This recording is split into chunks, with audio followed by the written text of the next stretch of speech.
involved, masahol pa sa kayo ay magnanakaw. Ang ina niyong may tiya kayo.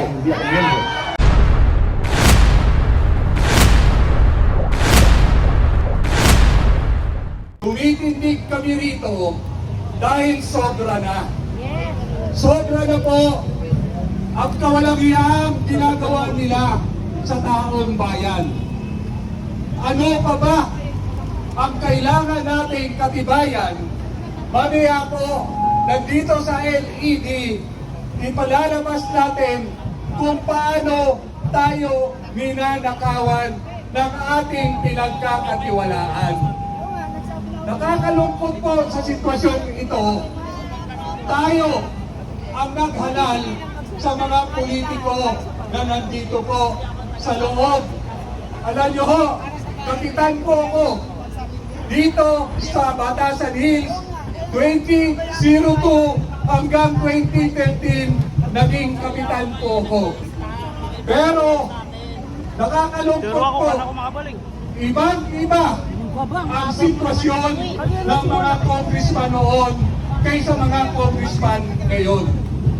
Nakakalungkot dahil inaasahan natin sila ang magtatanggol, sila ang magbibigay ginhawa sa ating mga mamayan. Kanina lang po, pinalabas na ang video ng PGMN at doon po maliwanag na pinakita nila ang kawalang-hiyaan ng mga congressman sa pamumuno ng kinilang sinasanto na walang hiya si Martin Romualdez.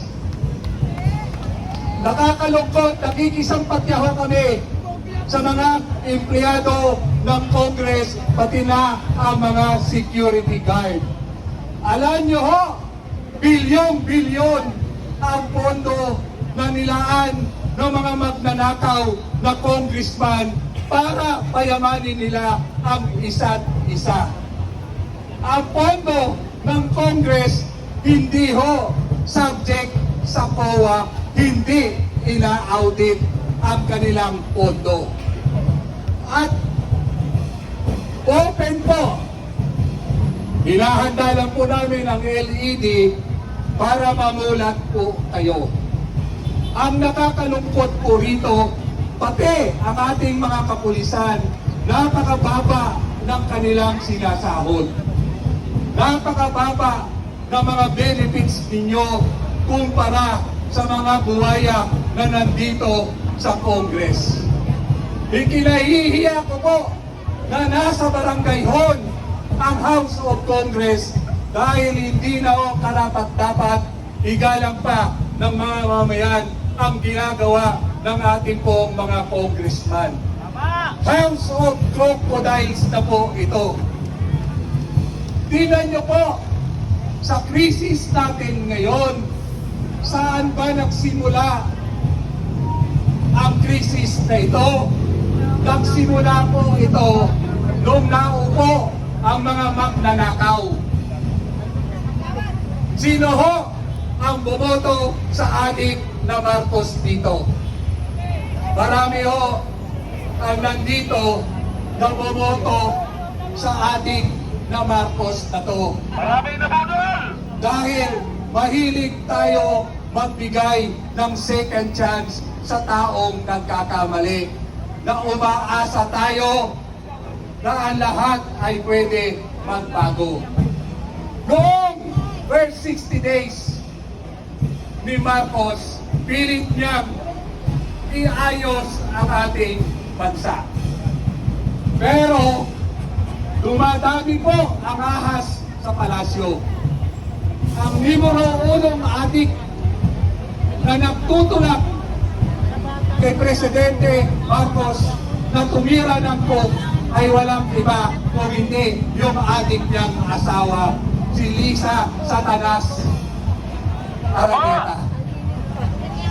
Alam ko po, alam nyo lahat yung mga kapulisan kayo. Kasama ko kayo sa war of drugs noong panahon ni PRRD.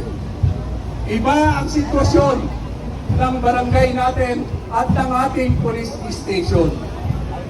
Ang ating police station noon ay larawan ng pinaka sinasabi nga ni Presidente Duterte, wala nang natira sa mga naglilingkod sa gobyerno kung hindi proteksyonan ang narco politics natin. Noong kapanahonan po ng 2016, nalinis ang hanay ng ating kapulisan dahil sa ating presidente. Tama po ko, nung naging kapitan po ko, 2002, ang kalaban ko po, mga pulis natin na protektor ng mga puser po natin. Karamihan ng puser, asset ng mga pulis. Yung mga asset ng pulis, tinuturo yung kakompetensya nilang puser. At hinuhuli ng protektor nilang pulis at ang sistema, parte-parte sila. At ang mga natitirang droga ang nagbebenta na mismo ng ating kapulisan. Walang maniniwala noon akong kapitan.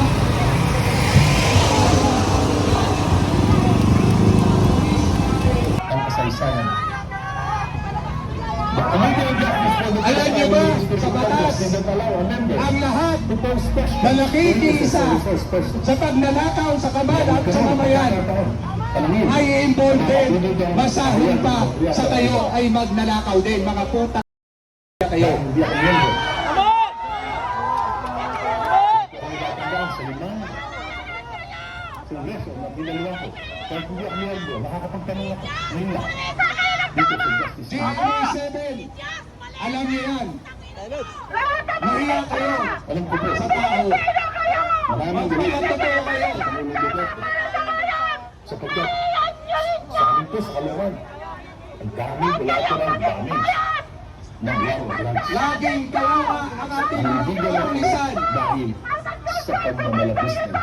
Sila ang napipilitan magproteksyon sa mga magnanakaw sa atin.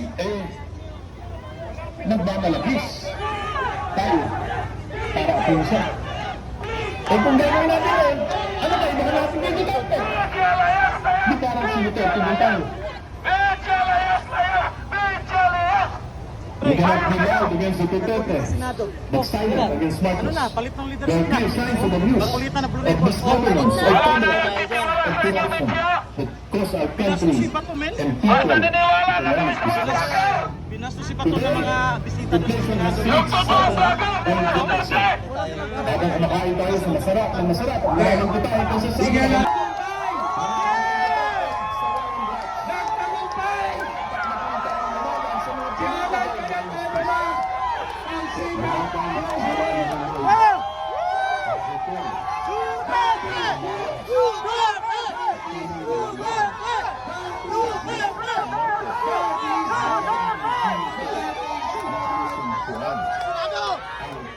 Maraming salamat. At si Senator Bato ay pumasok kanina. Putang ina mo, DILG ka. Ang lakas mo. I-play nyo nga. Patuloy nyo na yan. I-play nyo.